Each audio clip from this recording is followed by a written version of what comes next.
2025 কন্যা রাশি মনকে রাখুন বেজায় খুশি। 2025 কন্যা রাশির মানুষদের মিশ্র ফল দেখা যাবে।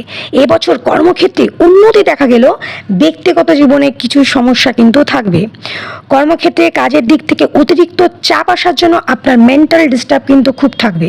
কর্মক্ষেত্রে আর্থিক লাভ ও উন্নতির ভালো সম্ভাবনা কিন্তু আছে। নতুন কাজের সুযোগ অথবা পদোন্নতি কিন্তু আপনার এই বছর কিন্তু আছে।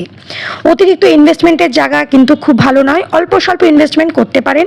শারীরিক ও মানসিক এবছর খুব একটা ভালো যাবে না, তবে 2023-2024 যে কষ্টটা আপনি পেয়েছেন তার থেকে কিন্তু বেটার থাকবে এবছর।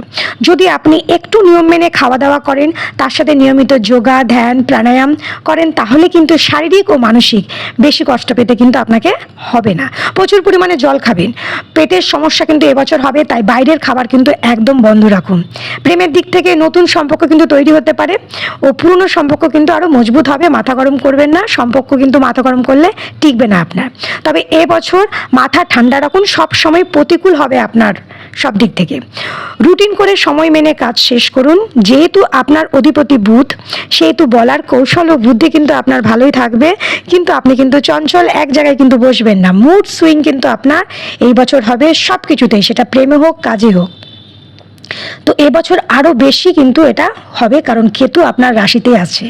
বিবাহিতদের জীবন সুখের হবে। পরিবারের কিছু ক্ষেত্রে মতভেদ থাকবে। নতুন কাজ শুরু করার জন্য এবছর খুব ভালো সময়। আর সোশ্যাল ওয়ার্ক যদি করার ইচ্ছা থাকে অবশ্যই মনোযোগ দিতে পারেন। কন্যা রাশি ও কন্যা লগ্ন মানুষদের বলছি, দয়া করে 2025টা কিন্তু অলসতাটা সম্পূর্ণভাবে ত্যাগ করুন। কাজ নিয়ে ব্যস্ত থাকুন, কাজকে ভালোবাসুন। আর ভালো সময় কিন্তু আসে না, ভালো সময় আনতে হয়, তৈরি করতে হয়, তো তৈরি করুন।